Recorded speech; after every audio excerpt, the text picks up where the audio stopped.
नमस्कार प्यारे साथियों, विश्व गुरु एकेडमी में आप सभी का बहुत बहुत स्वागत है। तो दोस्तों, ये जो है सेवेंथ क्लास की एनसीईआरटी का तीसरा चैप्टर है। ठीक है जी, जो कि है हमारी बदलती पृथ्वी।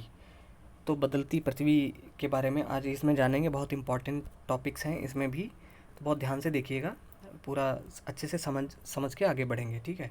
दूसरा जो चैप्टर हम लोगों ने देखा था इससे पहले वाला, वो भी बहुत ज़्यादा इम्पॉर्टेंट था, और अगर नहीं देखा है तो उसकी लिंक आपको डिस्क्रिप्शन में मिल जाएगी, वहाँ से देख सकते हो। उसमें हम लोगों ने पृथ्वी के अंदर के बारे में समझा था कि जो चट्टानें होती हैं, सैलें कितने प्रकार की होती हैं। तो 3 प्रकार की सैलें हम लोगों ने देखी थी। कौन कौन सी होती हैं?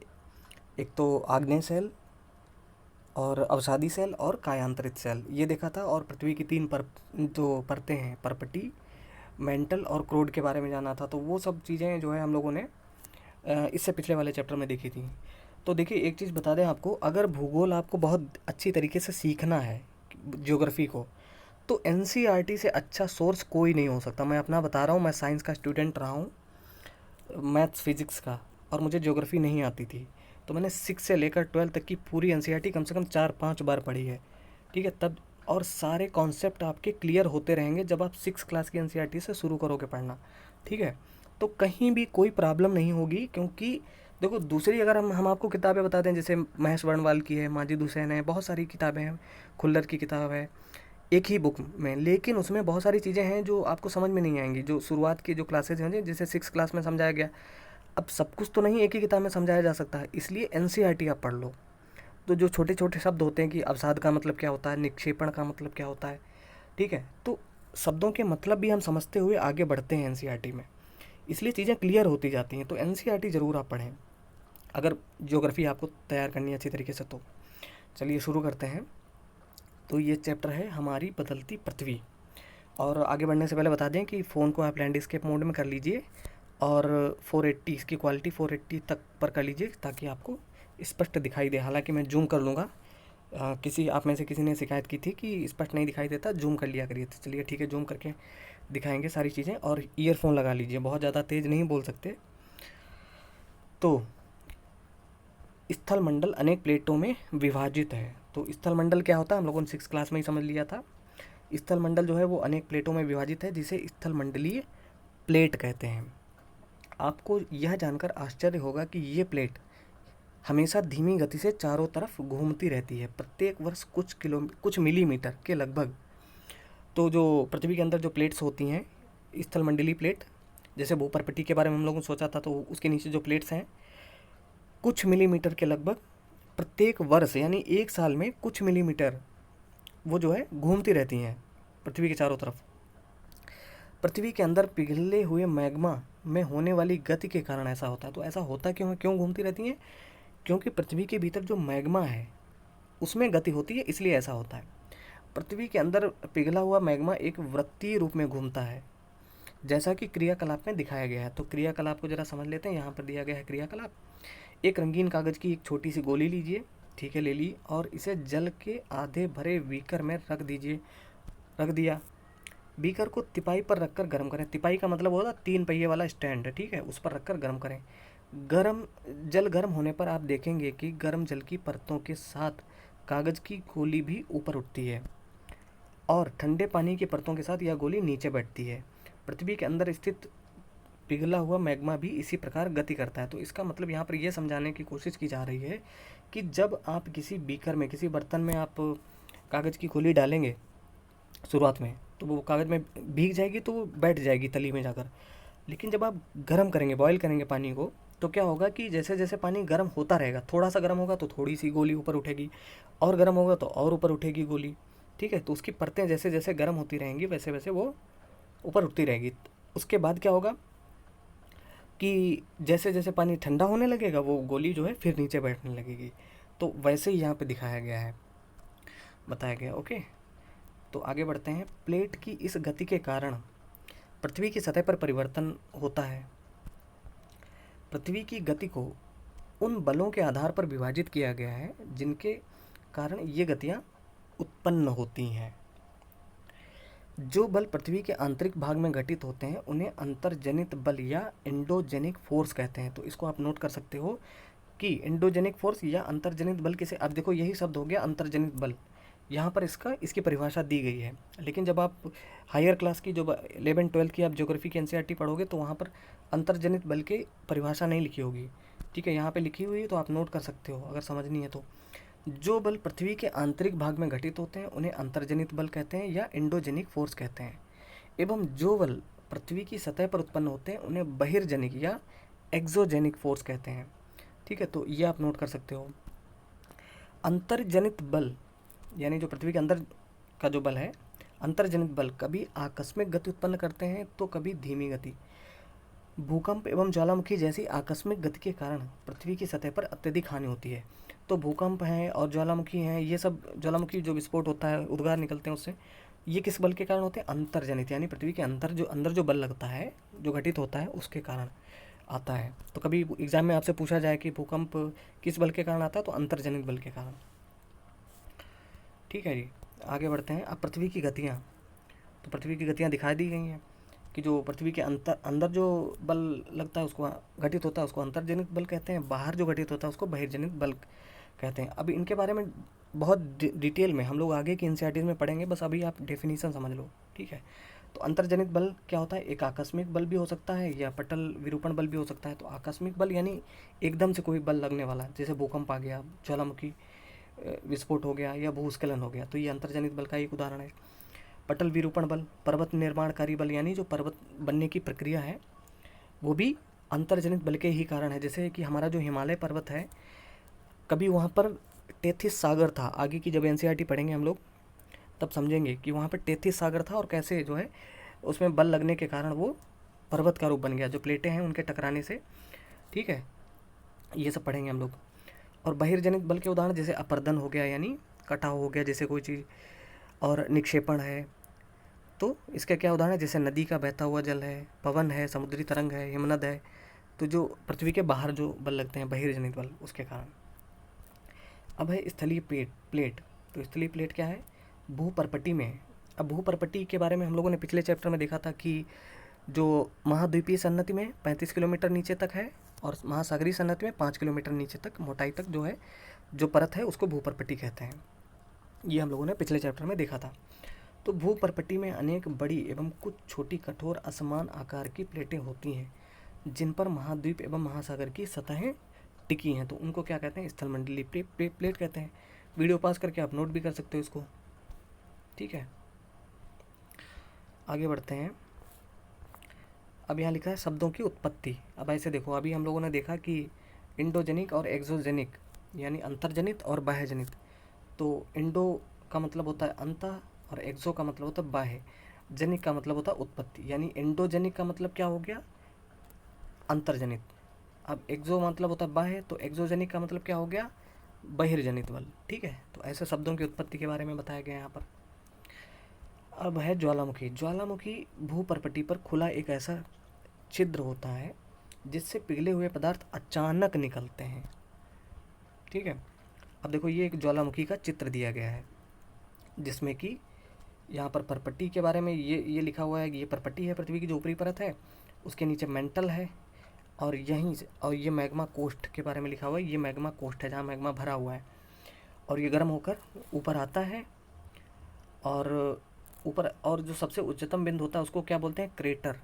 इसको आप नोट कर सकते हो। आप बहुत सिंपल सा ड्रॉ करिए, पूरा आपको ड्राइंग तो बनानी नहीं, बस ऐसे ऐसे बनाइए आप और यहाँ लिख दीजिए क्रेटर। ठीक है, इसको नाम दे दीजिए ज्वालामुखी और लिख दीजिए क्रेटर, ताकि आपको याद रहेगा कि हाँ इसको क्रेटर बोलते हैं और इसको मैग्मा कोस्ट बोलते हैं। ये भी ऐसे बना लीजिए। ठीक है, और जो बाहर निकल रहा है वो क्या है? लावा है। एक चीज़ बहुत डिफरेंस है, लावा और मैग्मा में अंतर क्या होता है? जब तक अंदर है ये तब तक ये मैग्मा कहलाएगा, लेकिन जैसे ही ये बाहर निकल आता है तब इसे लावा कहा जाता है। ठीक है, और ये निकास द्वार भी अगर बनते हैं तो उनको क्या बोलते हैं? वेंट बोलते हैं या निकास। ओके, अब है इसी प्रकार स्थलीय प्लेट के गति करने पर पृथ्वी की सतह पर कंपन होता है। यानी स्थलीय प्लेट के जब गति करेंगी तो पृथ्वी की सतह पर कंपन तो होगा ही। यह कंपन पृथ्वी के चारों ओर गति कर सकता है। इस कंपन को भूकंप कहते हैं। भूपर्पटी के नीचे वह स्थान जहाँ कंपन आरंभ होता है उद्गम केंद्र कहलाता है। बहुत सी परीक्षाओं में बहुत बार पूछा गया है, उद्गम केंद्र कहाँ होता है।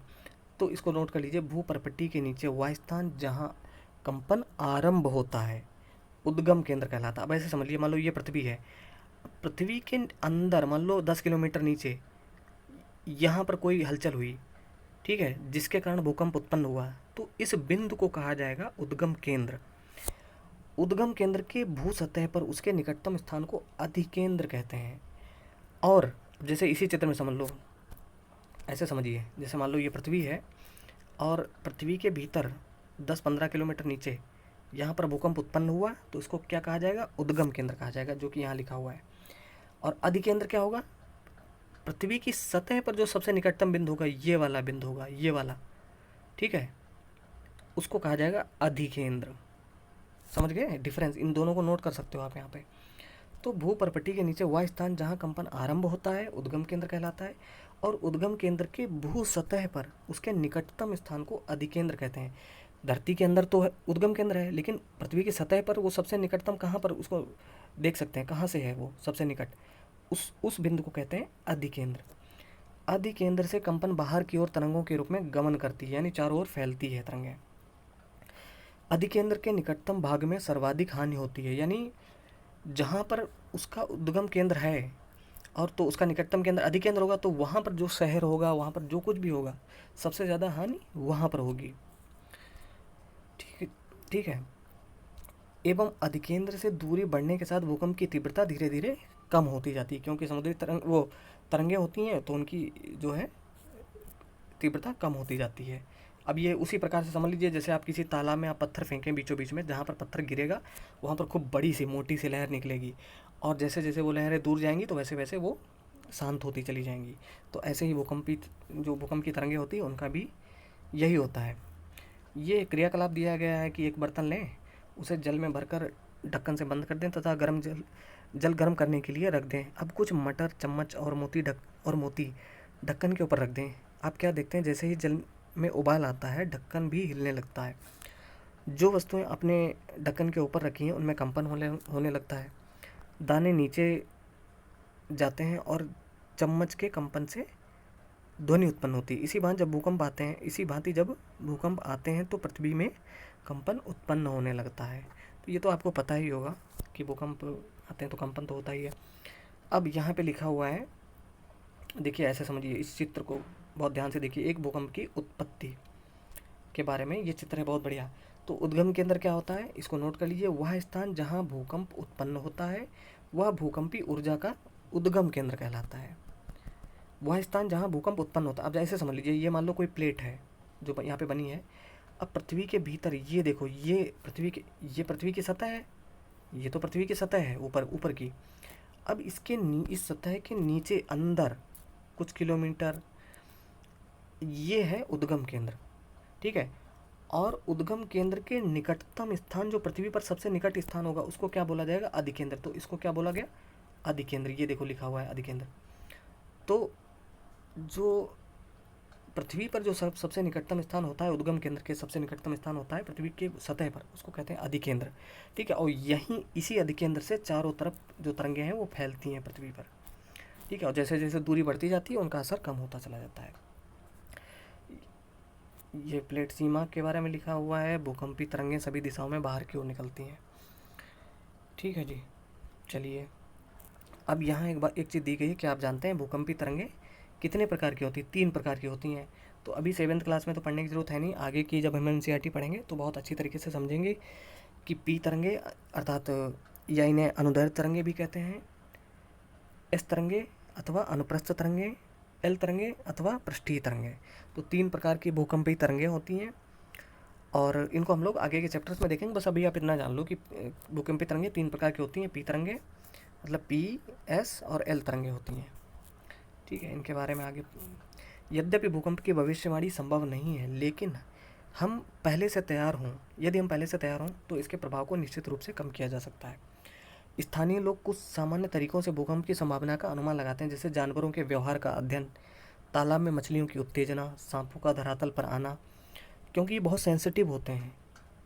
तो आपने देखा होगा कि जब 2004 की सुनामी आई थी, तो जो समुद्र तट के किनारे जो पक्षी थे पशु पक्षी थे वो सब भाग खड़े हुए एकदम से, कुछ घंटे पहले, कुछ समय पहले उनको पता चल गया कि भूकंप भूकंप मतलब कुछ आने वाला है। सुमात्रा में भूकंप आया था, उसी की वजह से सुनामी आई थी। तो पशु पक्षियों को तो पता चल जाता है, ये सब बहुत सेंसिटिव होते हैं। गुजरात में भूकंप द्वारा विनाश, ये दिखाया गया है 2001 का। तो भूकंप एक वस्तु स्थिति अध्ययन, भुज में भूकंप के झटके। 26 जनवरी 2001 गणतंत्र दिवस का दिन था। भुज शहर गुजरात में रिक्टर स्केल पर 6.9 की तीव्रता वाला भीषण भूकंप आया था 2001 में। तो बहुत सारी हानि हुई थी, उसके बारे में यहाँ पे लिखा हुआ है। ओके, क्या आप जानते हैं भूकंप का मापन एक यंत्र से किया जाता है? किस यंत्र से किया जाता है? जिसे भूकंप लेखी कहते हैं। भूकंप की तीव्रता रिक्टर स्केल पर मापी जाती है। तो किस पर मापी जाती है भूकंप की तीव्रता? रिक्टर स्केल पर। इसको आप नोट कर सकते हो अगर नहीं पता है। देखिए, जब भी मैं कहता हूँ कि इसको नोट कर लीजिए, तो अगर आपको पता है पहले से तो नोट करने की ज़रूरत नहीं है, नहीं पता है तो नोट कर लीजिए। ठीक है, तो भूकंप की तीव्रता किस पर नापी जाती है? रिक्टर स्केल पर। जिस भूकंप की तीव्रता 2.0 अथवा उससे कम होती है उसका प्रभाव नहीं के बराबर होता है, और जिस भूकंप की तीव्रता 5 होती है, 5.0 होती है, वह वस्तुओं के गिरने से क्षति पहुंचा सकता है। जिस भूकंप की तीव्रता 6 अथवा उससे अधिक होती है वह बहुत शक्तिशाली, और जिसकी तीव्रता 7 अथवा अधिक होती है वह सर्वाधिक शक्तिशाली समझा जाता है। तो नेपाल में आया था अभी कुछ वर्ष पहले, वो तो बहुत ही घातक था। ओके, भूकंप लेखी या ये भूकंप लेखी का चित्र दिया गया है, और रिक्टर पैमाने पर इसकी तीव्रता मापी जाती है। अब यहाँ क्रियाकलाप दिए गए हैं। आगे है भूकंप से बचाव की तैयारी। अब इनको तो खैर पढ़ लेना चाहिए, एग्ज़ाम में भले ही ना पूछा जाए, लेकिन एक जिम्मेदार नागरिक के तौर पर कि अगर कहीं भूकंप आए तो क्या किया जा सकता है। जैसे सुरक्षित स्थान, रसोई के काउंटर, जो जहाँ पर आपकी गैस रखी होती है ना उसके नीचे, या मेज़ के नीचे, या दीवार के अंदरूनी कोने में, एकदम जहाँ पे दोनों दीवारें जुड़ती हैं वहाँ पे आप जाके खड़े हो जाइए अगर कभी भी भूकंप आए तो। या रसोई का जो प्लेटफॉर्म है यानी जो काउंटर है उसके नीचे बैठ जाइए। तो ऐसा इसलिए कहा जाता है कि मान लो, या मेज़ के नीचे बैठ जाइए। अब मान लो मेज़ के नीचे आप बैठ गए, मान लो कि भूकंप आया और मैं मेज़ के नीचे यहाँ बैठ गया, ठीक है, तो उससे होगा ये कि अगर छत गिर रही है, मान लो भगवान ना करे कभी ऐसा कुछ हो, मान लो मैं यहाँ बैठा हुआ हूँ मेज़ के नीचे और छत ऊपर से गिरी, तो उसके टुकड़े ऊपर, ईंट पत्थर जो कुछ गिरेगा पहले मेज़ के ऊपर गिरेगा, तो उसका असर थोड़ा कम हो जाएगा, उसके बाद हमारे ऊपर गिरेगा, ठीक है।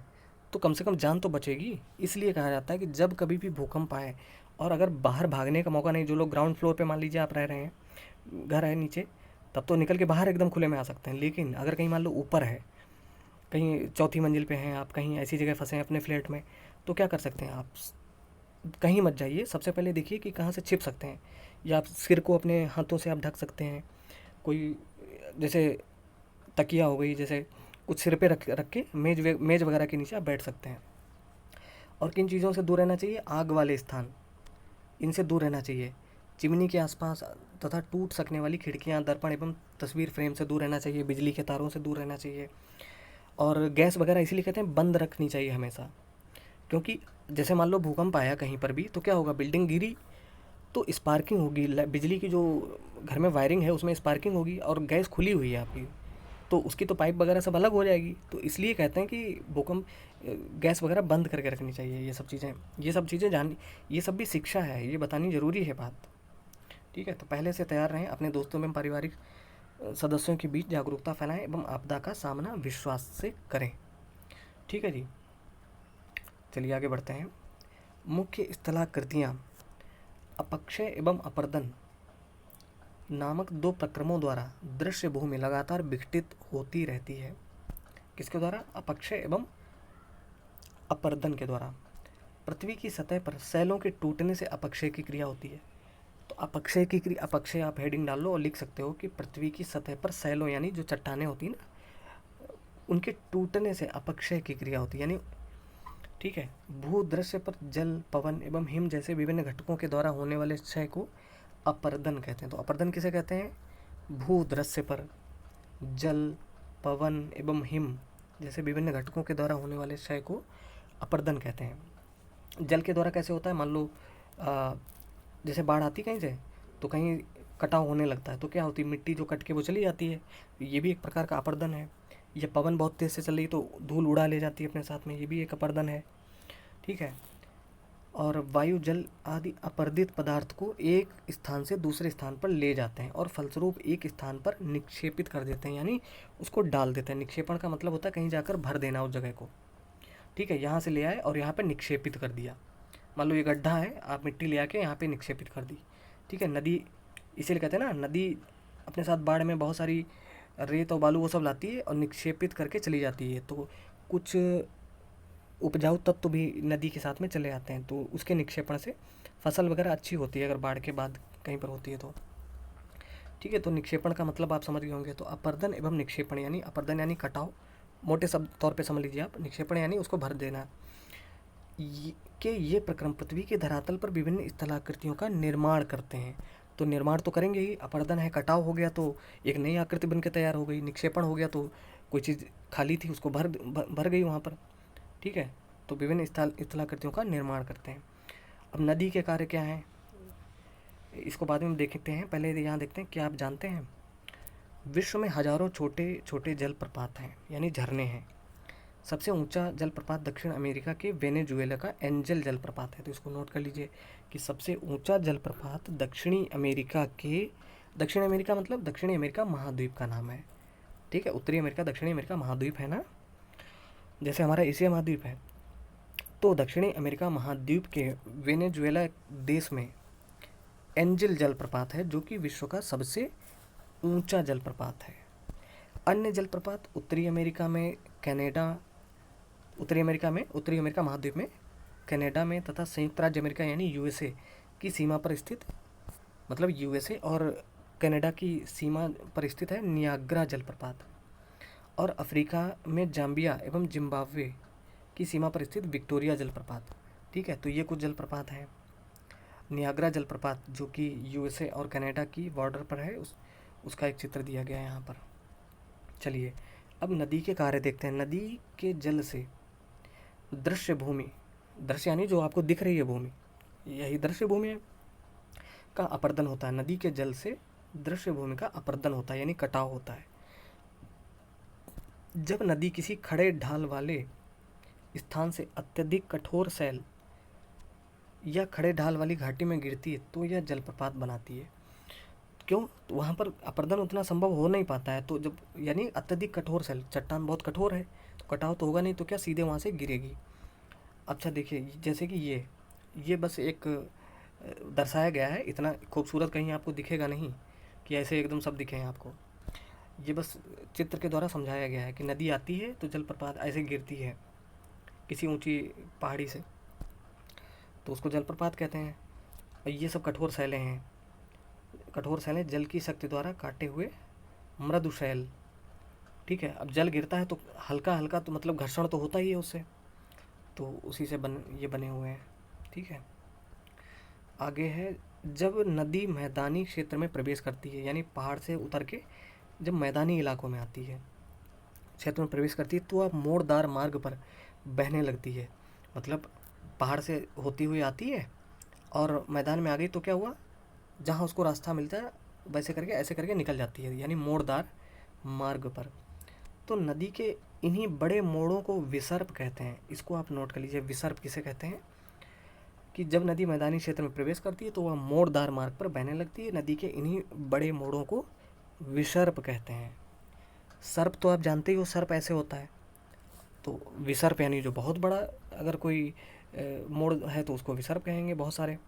ठीक है, इसके बाद विसर्पों के किनारों पर लगातार अपर्दन एवं निक्षेपण शुरू हो जाता है। अब इसको समझिए, इसका मतलब क्या हुआ कि अभी हम इस चित्र को देखेंगे, लेकिन अभी आप समझ लो। चलिए चित्र से पहले आपको दिखाई दें। जैसे मान लो ये नदी आ रही है, ठीक है, तो नदी मोड़ ऐसे बना के चली आ रही है, तो ये जो मोड़ हैं इनको क्या कहोगे आप, विसर्प कहोगे। ये लिखा हुआ है विसर्प, तो नदी मुड़ रही है, ये विसर्प है, ये विसर्प है, ये विसर्प है, तो इनको विसर्प कहते हैं। ओके, और क्या देखना था, हाँ, तो जब नदी आगे बढ़ती है तो मान लो यहाँ पर है तो कटाव भी तो करेगी। जैसे नदी मुड़ रही है, जहाँ पर मुड़ रही है तो उसका घर्षण लगेगा मिट्टी के साथ में, उसकी किनारों से तो कटाव भी शुरू हो जाता है। अगर यहाँ से मुड़ रही है तो यहाँ पर कटाव भी शुरू होने लगता है, तो अपरदन भी होने लगता है। और साथ ही साथ अब ये मिट्टी लेके लेके कहीं ना कहीं तो उसको डालना ही है जाके ना, नदी के तल में बहते हुए या कहीं आगे जो है उसका निक्षेपण भी होता रहता है। उसको भरते हुए भी आगे चली जाती है नदी, तो उसको निक्षेपण कहते हैं। ठीक है जी, ओके। तो इसके बाद विसर्पों के किनारों पर लगातार अपरदन एवं निक्षेपण शुरू हो जाता है। विसर्प लूप के सिरे निकट आते जाते हैं।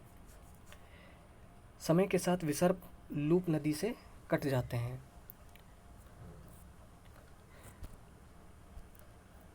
कि नदी से कट जाते हैं और एक झील बनाते हैं। यानी जो विसर्प होते हैं ऐसे ऐसे करके, अब मान लो यहाँ से ये अलग हो गया एकदम, नदी यहाँ से निकल आई, इसको छोड़ दिया तो ये क्या बन गई, झील बन गई।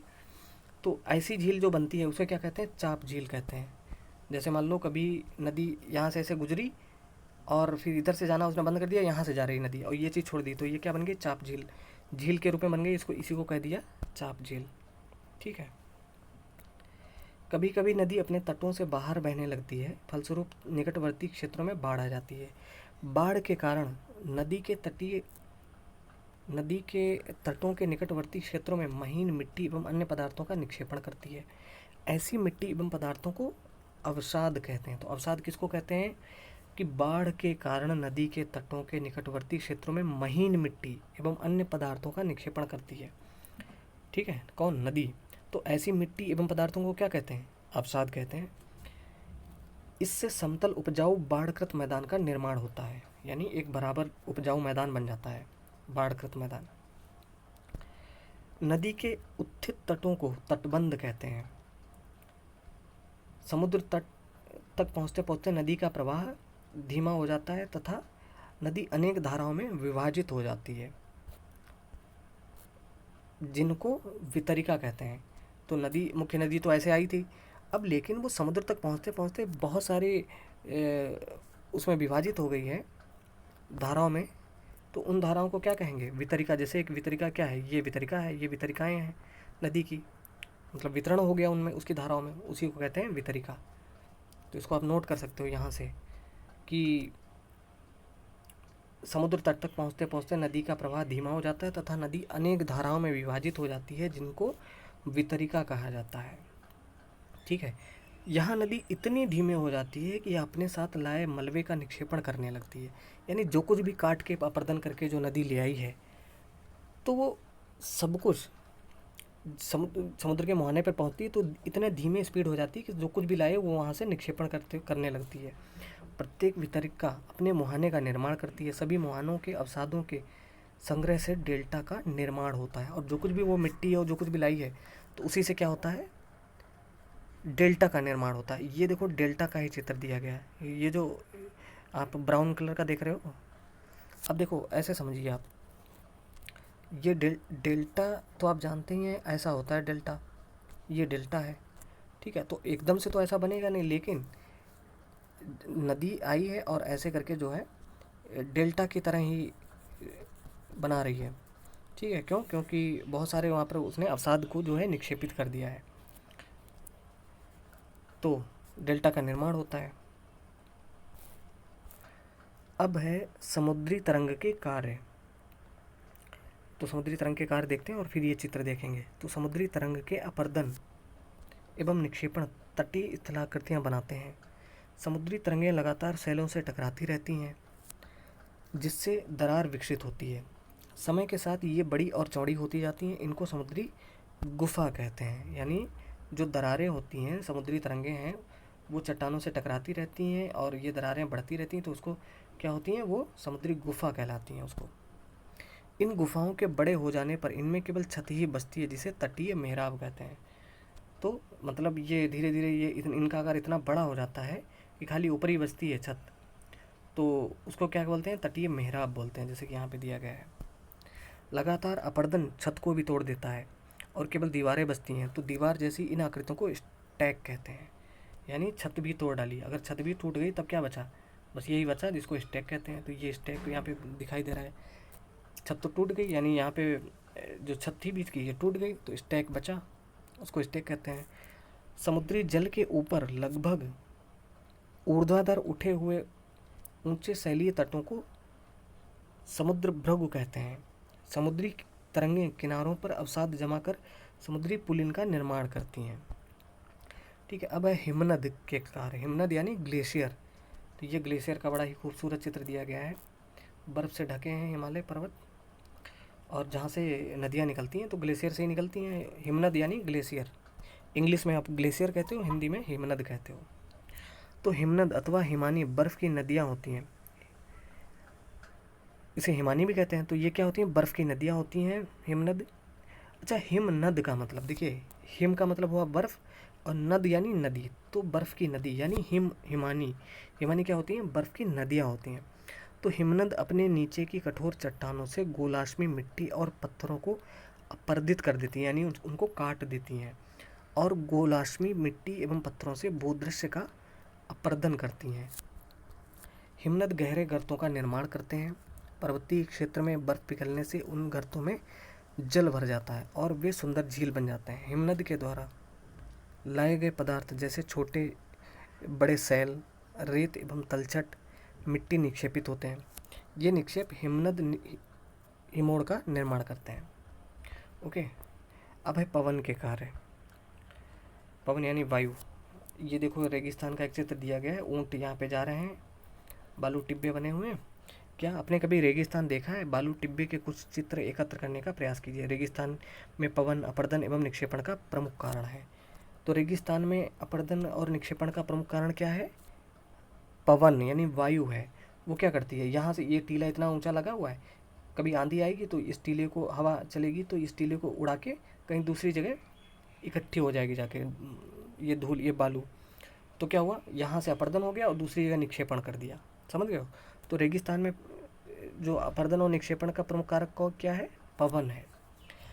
रेगिस्तान में आप छत्रक के आकार के शैल देख सकते हैं, जिन्हें सामान्यतः छत्रक शैल कहते हैं, यानी छतरी के रूप में।